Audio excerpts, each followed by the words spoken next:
It's a time of changes. Now is the time to move on. This is the time for solutions. Feel the motion. BNEW is born.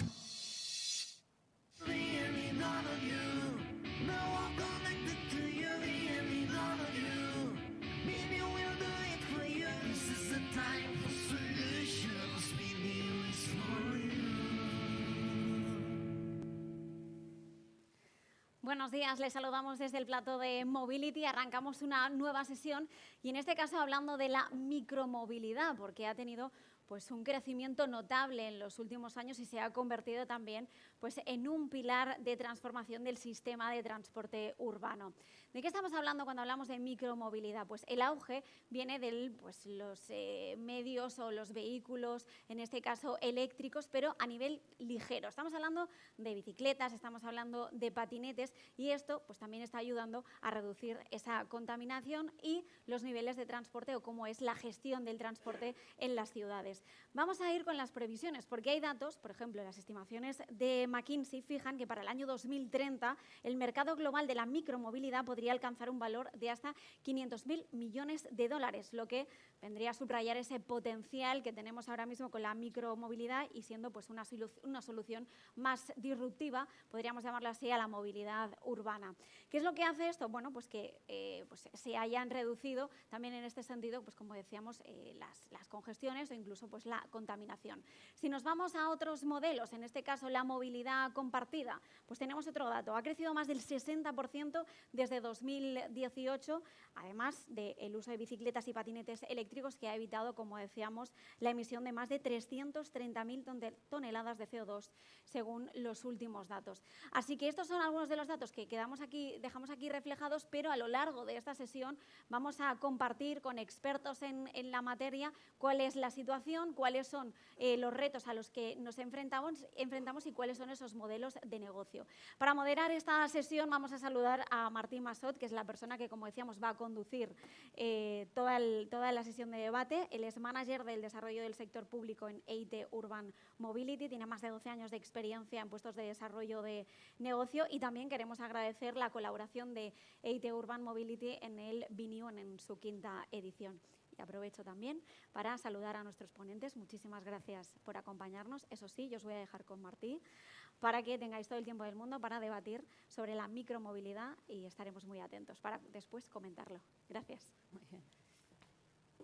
Muchas gracias por la introducción. Vamos a hacer la sesión en inglés.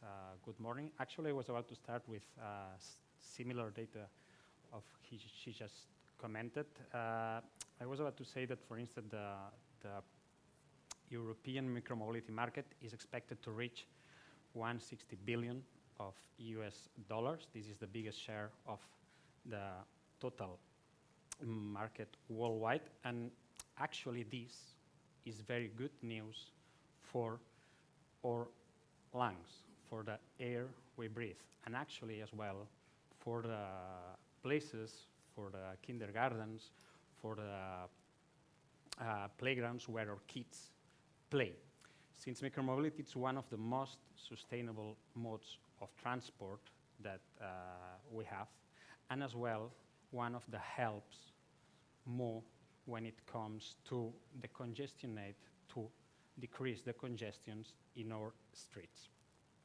But obviously all these opportunities come with some challenges, and these challenges are, for instance, the safety. There are already several deaths attributed to scooter riders, but as well occupancy of the public spaces, or, for instance, the life cycle of the project, of the product, like the bikes or the scooters, that comprises problems when it comes to, for instance, not recyclable batteries, and obviously this has some associated costs when it comes to CO2. But at the end of the day, today we have a perfect panel with 3 institutions fostering the adoption of micromobility in our cities. and I think that are the best speakers to talk about these challenges, these barriers, but as well these opportunities about micromobility. I would like to just introduce Mariona Conill from AMB, Area Metropolitana de Barcelona. Good morning, Mariona. Good morning. I hope you came by scooter since your offices are quite close from here. No, I took the bus, so Bus but is it's sustainable. Bus is a sustainable mode as Yeah. well. We have as well with us Antonio Relaño, who is General Manager at BIRD, the micromobility sharing service with presence worldwide. Good morning, Antonio. Thank you. Good morning. And finally, we don't have Sandra, but we have the pleasure to have Jörg Matthias from Riese Müller, that are a e-premium electric bike manufacturer from Germany with more than 30 years of history. Good morning, Jörg. Good morning. How was the trip? Good? Yeah, it was good. Yeah, perfect. Perfect weather in Barcelona. I love it. Okay. In Germany, we had 6 degrees when I started, and today it's so good. So I love Barcelona. And if you arrive and you go directly to a TV plateau like that, it's perfect. Okay, to start my round of questions, I just want you to give an overview on what can do your organizations when it comes to the adoption, to fostering the adoption of micromobility, especially talking regarding the opportunities and the barriers. And I would like to start with the city representative, because at the end of the day, the city is the playground, no? It's where all the mobility modes are developed. So I would give this the first for you, Mariona. In Barcelona metropolitan area, we are really focused on sustainable mobility, but also on working to improve air quality and public space and the livability of cities. So regarding micromobility, what we are working on is we implemented last year the bike sharing public system at a metropolitan level, because from the Barcelona metropolitan area, what we try to do is to metropolitanize services that different cities could have by their own, but we think that mobility in the surroundings of Barcelona has a metropolitan sense, so we try to provide these services at this metropolitan level. So we implemented the metropolitan bike sharing system, which is public, and it's managed by the public transport company.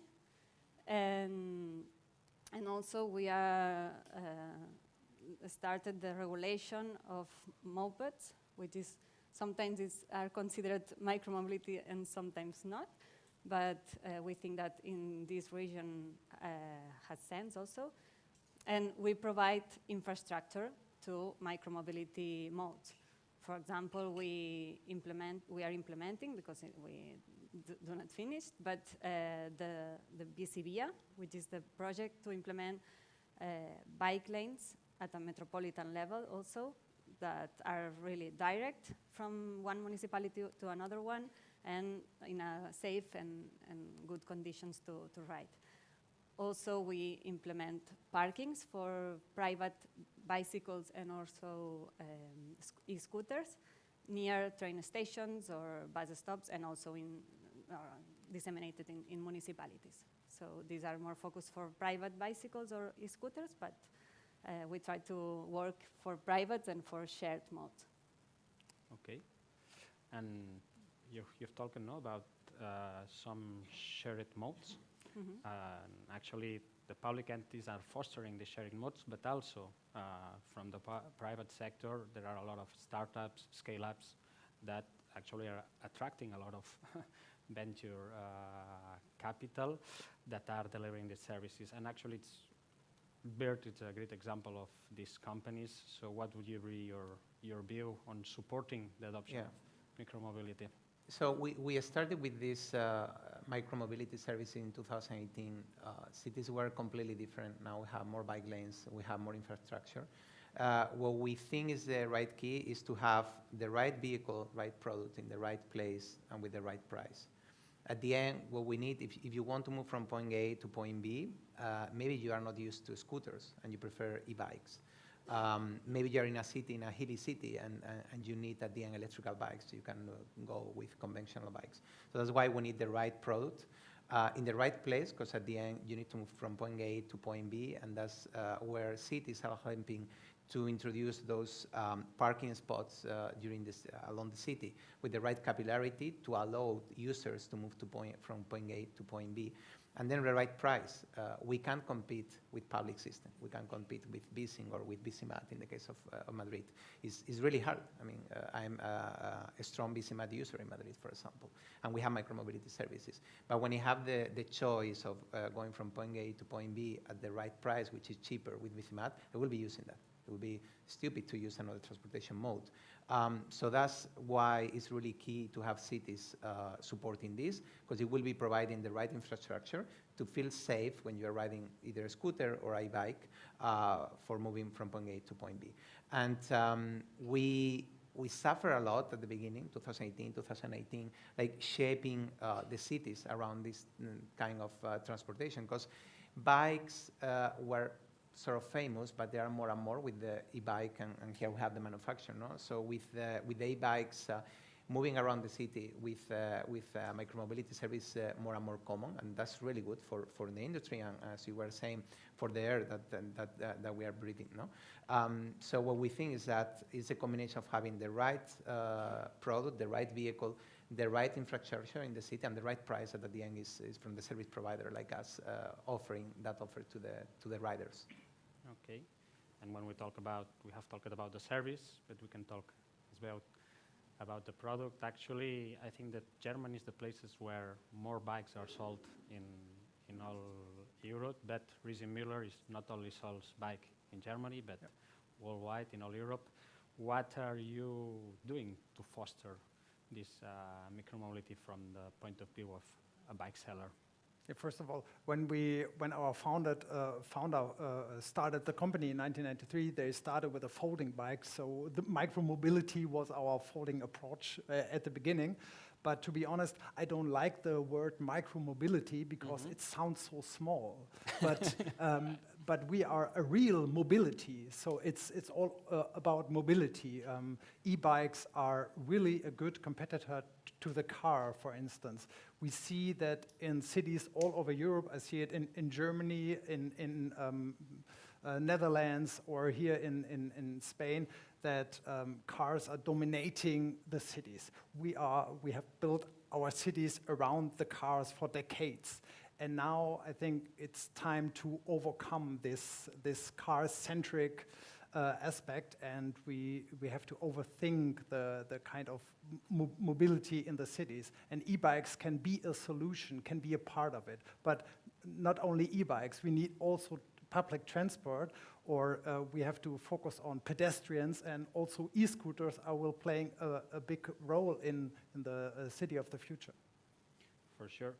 Actually, you talked about one point that is intermodality, right? At the end of the day, public transport is the backbone of our transport systems, and micromobility, or not so micro, sorry, like as well bikes, are the perfect transport for last mile, to have capillarity, etc. When it comes to intermodality, what can be done from the point of view of the administrations to foster this, to encourage this intermodality between micromobility and public transport? I think that the solution is focused on infrastructure in this case, because we need to assure to the riders that once they have to take public transport, a train or bus or whatever, they need to park their bike or their moped or their e-scooter somewhere. So we need to, from the city point of view, we need to provide this parking space for riders and a good connection to the public transport. There are also other aspects. One could be the price. We could offer combined tarifications, but this is more complex. I mean, You're doing a great job. there, like fostering that in a metropolitan area. At the end, as a company, when you have to deal with one city, at the end you have to deal with this city, with this other city, and then how to connect those. But you, as a metropolitan area institution, you are like doing that for a bigger amount of people. At the end, as a user, you don't have to download multiple apps. You don't have to have one company in one city, one company in the other. So it's easier to move around, and you are providing easiest ways to move around. And that is also helping the price. You were saying bundled prices between scooters, moped, or public transport. At the end, is what is allowing me to go from point A to point B at a cheap price, at a competitive price. But infrastructure is the key, I think. But it's not easy, to be honest, because for decades, as I said, the city is built around cars. So, and now we are at the point where we have to check what can we do different in cities. For instance, in Germany, there was in Berlin a big street. They were closed by the government and then closed for the cars, and everybody was happy about that. It was really, so at the beginning, everybody was complaining about, oh no, that it's not good that the street are closed, and then they closed it, and everybody was happy. Then the government changed, and they opened the street again. So that is a huge problem, I think, but in the end, it's step by step. We have to find out what is the best solution. We can't close the whole city for cars. It's not possible. So then the chaos is there, but I think in the end, it's really step by step. Open more bike lanes, open more possibilities to take scooters in the public transport or something like that. So it's something like we have to deal with as a society, but it's very hard, and it will take some time. Yeah, indeed, there is also a fact that we need to promote micromobility modes by learning people to ride them in a safe way, or in schools. I mean, exactly. There is also a fact of the culture of riding. So we need to work also on this. Well, 20 years ago, when we were like removing cars from the streets, and we were starting like in the city center and doing pedestrian areas, or the people was against that. Yeah. Like, hey, I have a small shop and no one is gonna come because they have no parking space. But at the end, we are changing that over years. So here is what we need to start working on, like bike lanes connecting cities, proper infrastructure to park your bike, either your private bikes or your shared mobility product or vehicle. So at the end, we are working in that direction. Shaping cities is not something that is happening from one day to the other, and it takes time. But we need these three pillars, like the manufacturer doing the right product, the service provider, and also the cities integrating those systems within the urban planification for the upcoming years. You commented one point that it's at the end of the day that the training for safety. Safety is one of the major concerns, and we will return after to this point. But just to, let's say, close the part of intermodality, for me, one of the things, and we were talking just before that there is certain discrimination towards the e-scooters and the bikes. For instance, when it comes to intermodality, there's a lot of public transport authorities in Europe that has forbidden e-scooters on the bikes to safety issues. I don't know, Antonio, you that provide both, bikes and e-scooters, how you see that? Well, in our case, that's not impacting a lot because our micromobility service is that you leave the vehicle on the street. You don't have to carry your vehicle on the train or on the bus. But the truth is that we had no issue either on e-bikes or scooters. Our scooters, the battery is really well protected. Actually, you can put the vehicle in the water and you can take out IP68 and you can ride the vehicle.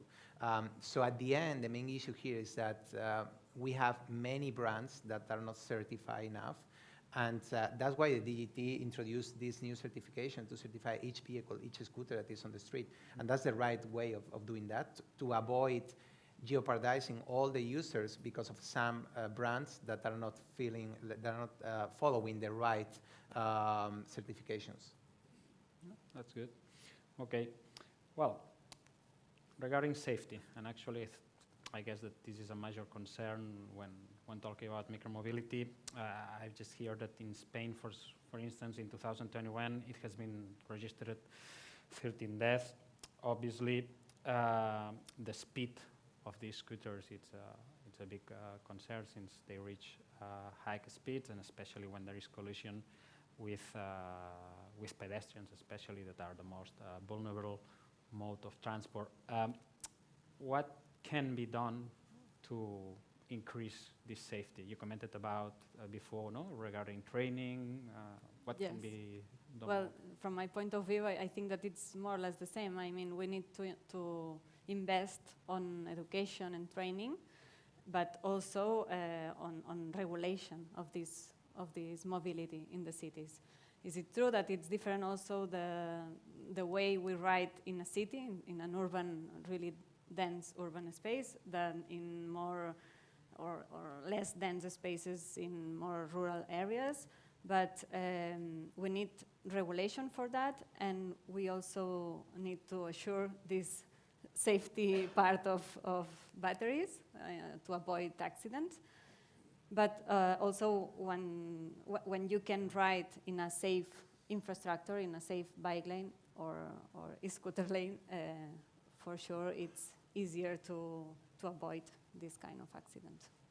I think a safe bike lane, that is what a protected bike lane. That's what the data show us. If you feel safe on the bike or on the scooter, you are using it. So we saw that during the pandemic, when most of the streets are opening these protected bike lanes, that more and more people are going to ride their bike, because when they transport their kids, they want to feel safe, and they want that their kids are safe. So a protected own lane for bikes is very important to bring more people on bike and to have a CO2 zero emission in the city. And for instance, maybe I don't know the situation in Germany, but there is the helmet issue always, no? Mm-hmm. And here we know that, at least in Spain, helmets are not obligatory at urban level, but yes, for interurban. I don't know what's the point of view on that when it comes to... You don't, so in Germany you don't have to wear a helmet. So for instance, in the Netherlands, nobody wears a helmet. So we have the, I said it yesterday evening when we had a team dinner, that when we take pictures for our marketing team, we take two different kind of pictures, one without helmets for the Netherlands and one with helmets for the German-speaking market, because they want to feel safe. But of course, it's also an issue. So yeah, but then you have to teach the people how to ride it and how to use it. But at the end, it's related to infrastructure. You feel safer if you ride in a bike lane that is separated from the cars. It's true that in many cities you can't do that, and at the end what you are doing is having a road with 30 kilometers maximum speed, which is 5 kilometers different from the maximum speed of a bike or a scooter, but at the end you don't feel safe. So at the end you are not incentivizing or fostering this type of micromobility. And when we talk about micromobility, we talk about e-scooters, e-bike, and when we put the word e-scooter, it's completely different, no? It's like, this is risky, this is dangerous. So let's go back 20 years ago. 20 years ago, you were riding the bike in the sidewalk, and that was sort of normal. Now it's impossible to see someone riding the bike on a sidewalk. We have to teach, we have to do that, those trainings to users to teach them that a scooter is similar to a bike. You cannot ride on the sidewalk. That's not safe for you, safe for the people. We need also administration put fines on that, and the police to, if they are seeing someone doing that, start putting fines on that. And at the end, a helmet is not necessary if you have this infrastructure to protect both riders and people in the cars, and also people walking on the sidewalk. Okay. Well, at this point, I would like to open, let's say, here we say, abrir un nuevo melón, a Pandora box, that is electrification. And we've seen that electrification is a trend when it comes to micromobility. More bikes and more scooters are electrified. I think that 30% in average of the bikes sold in Europe are electrified, and this is increasing each year. But how you see this, and maybe this is for Regent Muller especially, how you see this electrification when it comes to bikes? Do you think obviously that it encourages, no, because you have more range, but on the other hand, it can as well suppose some problems when it comes to battery reuse? We've seen all like these images of graveyards of bikes, of micromobility schemes, so, and people might ask, okay, what's the life cycle of this product, and this is really sustainable? What would be your view on that?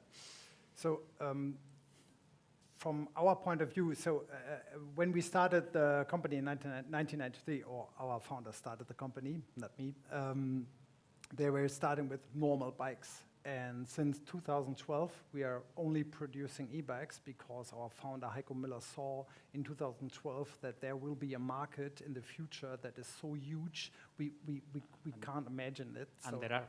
Yeah, he was right. 2012, we sold about 3,000 bikes per year. Last year, we sold 110,000 bikes all over the world because when you add the battery and the motor, you have the possibility to ride up to 10 to 15 kilometers. We see that in all over Europe that the people are coming from the outside to the city, are cycling in the city with 10 or 15 kilometers, and that's what the e-bike can really change your personal mobility behavior. Normal people would not do that with a normal bike because they are not riders. They are just want to go safe or quickly to their to the work, and therefore e-bikes can shape this personal mobility behavior.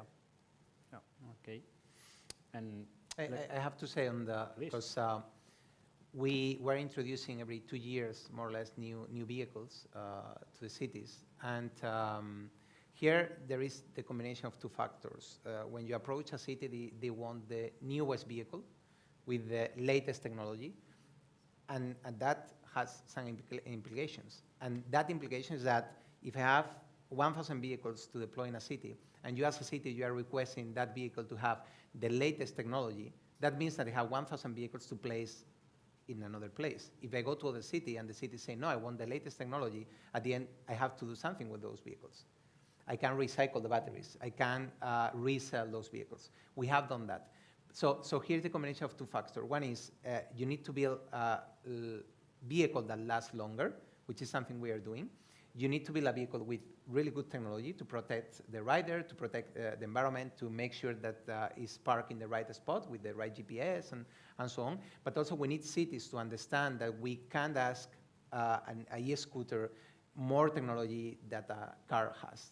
And I've been in a meeting with a city, and the city official was saying, hey, I want this scooter to avoid riding on the sidewalk. And I say, okay, I can do that. We have GPS, we have the areas where those sidewalks are placed. But then I want also that if for some reason that technology is not working, I want that the e-scooter detects that a person is approaching to the scooter and it stops automatically. That means having a camera in the scooter. What car has that? Of course, Tesla, some of the newest electric vehicles. But the fleet of vehicles that we have in Spain, like 10% or less than that, or 5% has that type of capabilities. No? So also cities need to understand that at the end, if we keep doing that, at some point we'll be having a big fleet of vehicles that the only thing we can do with those is recycling. But at the end, here is to reuse that vehicle for the longest time. And we have vehicles now that have 5 years and they work perfectly. So what we do is when those vehicles, the battery of those vehicles is not working properly, what we do is reselling that vehicle and make it as a private vehicle. So you can use for your daily use, so you don't need 45, 50 kilometers range. With less, you can charge every day. As a IAT Mobility, for instance, we are a network now with cities and with private partners, and we funded several projects requested by cities regarding what you mentioned. No? Like, I want this scooter to have safety measures using GPS that when it crosses a pedestrian automatically. But this obviously goes, and sometimes shorten the lifespan cycle of the vehicle. And this led a little bit to public procurement of innovation, no? And when you look for new shared modes, for new vehicles, what do you from the point of view of the city, what are you looking for? You take into account this lifespan? Yes, we are taking into account the life cycle of the vehicles. But regarding what you just said about the controlling the vehicle in a distance, no, there is a good point for us to protect, and I said protect public space because it's limited and it's a fact. I mean, we need to regulate this kind of vehicles and this mobility because we cannot provide micromobility modes all over the city because the city is for everyone, and we need places and we need the spaces to play, to talk, to walk. But that's why, in one sense, the regulation is needed. And these geofences that you can program and we can also control from the cities that to protect public space, controlling the parking spaces for these modes are really, really useful for us. But regarding the control of velocity that you mentioned also, just 2 weeks ago, I was in a group with different European cities and also private operators of micromobility, and this topic also was commented there, that sometimes it could seem that it's useful and it's safer to control the velocity of the vehicles when you are entering, for example, in a limited speed limit in an area or in a street.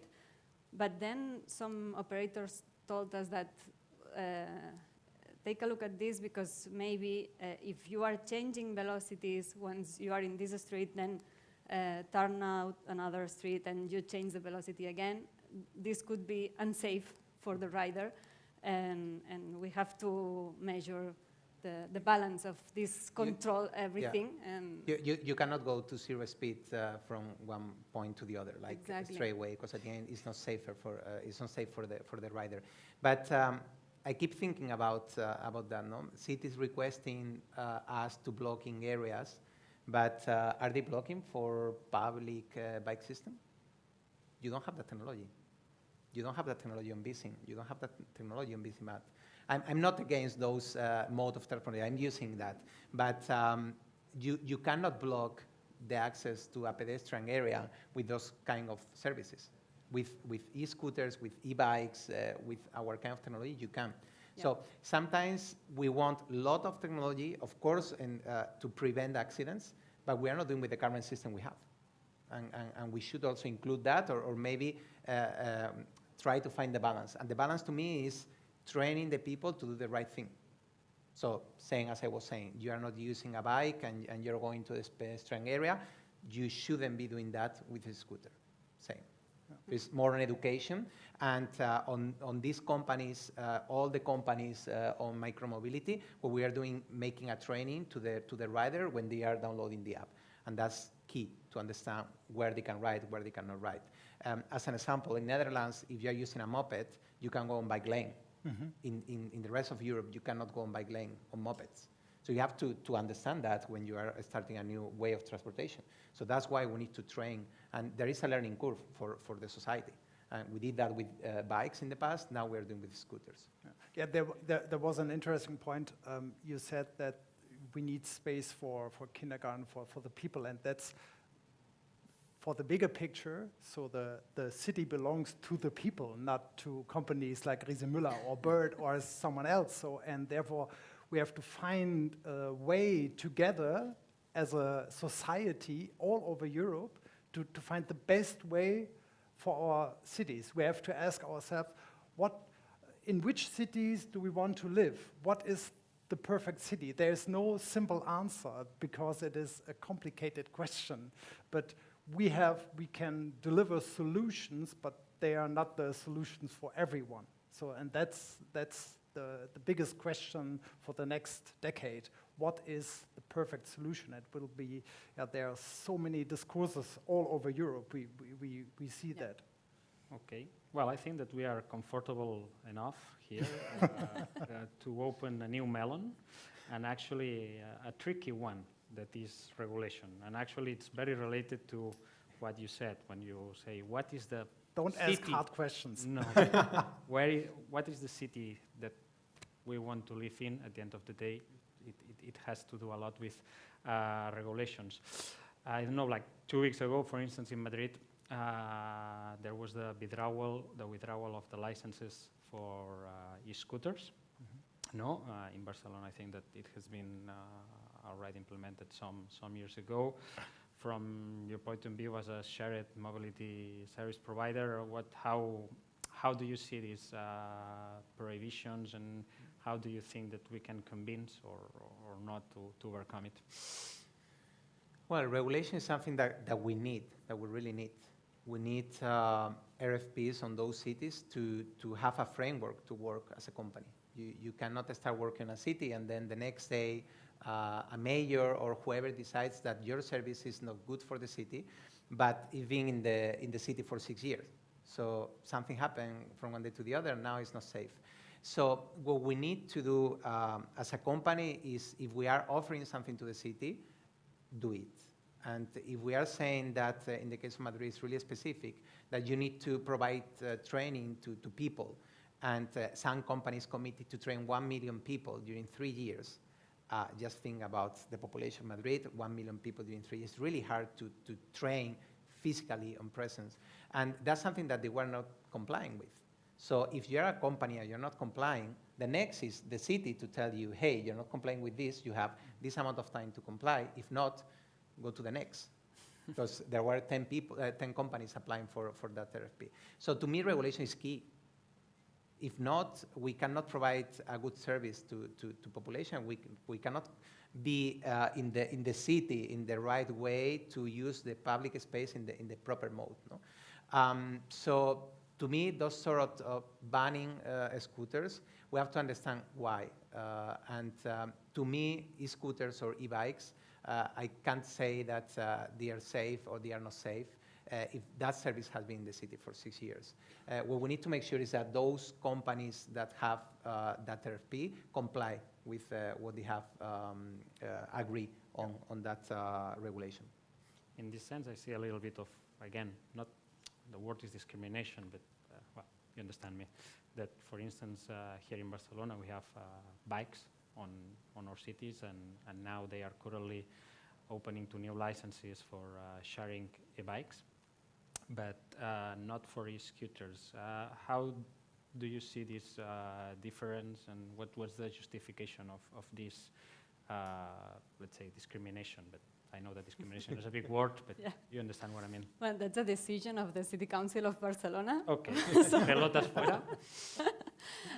I'm not working there, but I could see differences in the way of riding these kind of modes, the accessibility to these modes, and how they are parked in the streets. As all of us could see examples of bad behavior in parking scooters, but this is my point of view.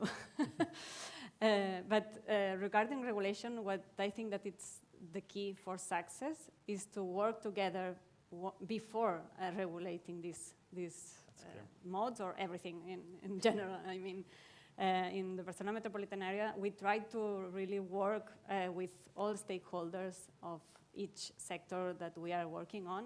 In this case, with, for example, before the bike public sharing system, we work with entities related to bikes or bike riders, also the municipalities that are affected by this service, but also, for example, once we regulate mopeds, because it's something new, it's something that there are anything before in these municipalities, and from night to day there are a lot of vehicles in the streets, and we need to work together to ensure this success in regulation and to imply also operators. Perfect. Yeah, and a good example for the need of regulation is, do you all know Ofo Bikes, the Chinese company who brought these yellow bikes all over Europe a couple of years ago? Yeah. They burned 700 million because they were not successful, but they flooded all the cities, 7,000 bikes in Berlin from one night to the other. And they need a regulation that is not allowed to bring up just 100 bikes or in front of a museum. So therefore, your regulations are important. And also having the regulation can help cities to force those companies to have reasonable prices. So, hey, you want to offer this service to locals, not just tourists, so you have to have a monthly pass of, I don't know, 30 euros. So at the end, the only way of fostering this type of micromobility is also the cities to force those companies to have really good prices for being an alternative to cars. So at the end, we think about these transportation modes, and many companies think about tourists. Like, I'm going to a city as a tourist and I want to move around, and I do on a e-bike or a scooter, but our true riders are locals, because a tourist is not bringing the car to the city. So what we want at the end is removing cars from the streets. Providing this service to locals is when we are removing cars from the streets. We are not doing that if we provide this service just for tourists with a high price. Okay. Well, thanks a lot for your interventions. I like the feeling that if they give us more water, we can be here for 1 hour or more, but unfortunately we only have 3 minutes left. So as a conclusion, I would say that what it's clear is that if we want to further foster a sustainable mode as is micromobility, and a mode that help us decongestionate our cities, what we need is public and private collaboration. And actually, I think that this is one of the things that we might agree on. From our side, I think that that would be all. Organization commented me that there might be final words. We have some minutes. Thank you for sharing with us your experience and the solutions that you think is better to optimize our mobility and the micro-mobility. And now I want to sum up in Spanish some of the keys that you share with us. Me ha llamado la atención que decían, solo empezar, que también a nivel cultural es muy importante pues el saber montar en bici para que esa micromovilidad, o al menos en el ámbito de la bicicleta, pues sea también un aspecto más compartido en las ciudades, y que pues en nuestro país pues sea un método para moverse pues mucho más democratizado, que es una palabra que también hemos utilizado mucho a lo largo del día de hoy. Hemos hablado de seguridad. Decían, es muy importante también invertir en formación e invertir en educación y normativa. Una normativa que ellos pedían que también pues, fuera consensuada entre los sectores tanto público como privado, pues para llegar también a un consenso, y que sobre todo también la regulación y esas normativas sean cumplidas por todas las empresas, no algunas sí y otras no. En el caso de los patinetes también pedíais, bueno, pues no pueden tener más tecnología que un coche, que a veces desde la administración pública señalaban, nos están pidiendo eso, lo decía Antonio, y a veces pues a ver, no es realista, ¿no? Si lo comparamos con lo que se pide al resto de vehículos. Hablabais de que las prohibiciones tienen que ir acompañadas también de un porqué, ¿no? Y que todas las empresas acaben cumpliendo eso. Decía George también lo del cortar calles, puede ser beneficioso, aunque a veces de buenas a primeras no se vea con los mismos ojos, ¿no? Y hablábamos también, más allá de los patinetes, de los carriles bici seguros, de los carriles bici segregados, que sería una buena solución para dar esa seguridad también a todas aquellas personas que optan por estas opciones de movilidad. La cuestión es que trabajar juntos entre el sector público y el sector privado ayuda también al crecimiento y al avance de esta micromovilidad, que es lo que han intentado transmitirnos a lo largo de esta sesión moderada por Martí Massot. Muchísimas gracias, Martí, por moderarla, y a vosotros por asistir. Thanks, York. for coming to BNEW. Y nosotros cerramos aquí esta sesión, pero vamos a seguir hablando de innovaciones y en la siguiente vamos a hablar del automóvil autónomo y también del cielo urbano. Así que no se lo pierdan, que enseguida volvemos. Hasta ahora. Fabricamos talento, fabricamos innovación y, cómo no, sostenibilidad. Fabricamos una nueva economía y un mundo nuevo, en 3D, por supuesto. Pero sobre todo, fabricamos futuro. Y es que fabricamos empleo para más de 137.000 trabajadores. Fabricamos oportunidades globales de negocio en un espacio de más de 10 millones de metros cuadrados. Y fabricamos servicios de vanguardia y ventajas competitivas para más de 175 empresas. Consorcio de la Zona Franca. Fabricamos oportunidades para tu futuro. Bienvenidos a The Factory Barcelona, la fábrica de talento, de tecnología, de innovación y, por supuesto, de Barcelona. Y es que The Factory consolida a Barcelona como la capital europea de la industria 4.0, de la digitalización, de la transformación, creando en la ciudad 1.500 puestos de trabajo directos y 5.000 indirectos, cerca del metro, del puerto y del aeropuerto, e impulsada por el Consorci de la Zona Franca de Barcelona. Barcelona Activa et connecta quan busques feina o formació, quan vols emprendre o impulsar el teu negoci. Connecta amb Barcelona Activa i aconsegueix els teus reptes professionals. Descobreix com a barcelonaactiva.cat. Barcelona means relaxing. It means flying. Barcelona means discovering. It's sharing. Barcelona means touching the sky. Barcelona means stopping time. Barcelona is life. It's love. Barcelona is unique. It means countless likes. Which Barcelona do you know? Discover them all at barcelonaismuchmore.com.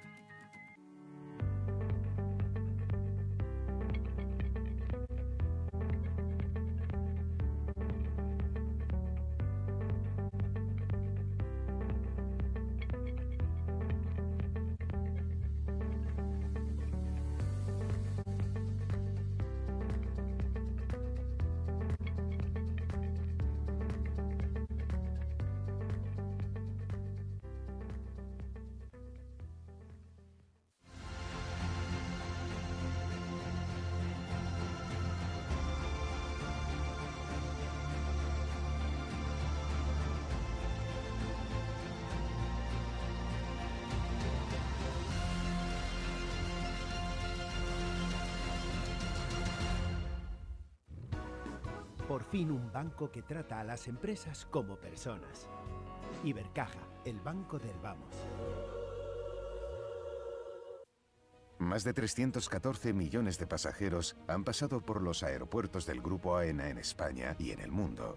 Un 23% más que en 2019, antes de la pandemia y anterior récord, y un 16% más que en 2022. En AENA hemos vuelto a demostrar que los nuestros son los aeropuertos más seguros, eficientes, sostenibles y acogedores del mundo, catalizadores de la economía y el turismo. AENA, aeropuertos para ti.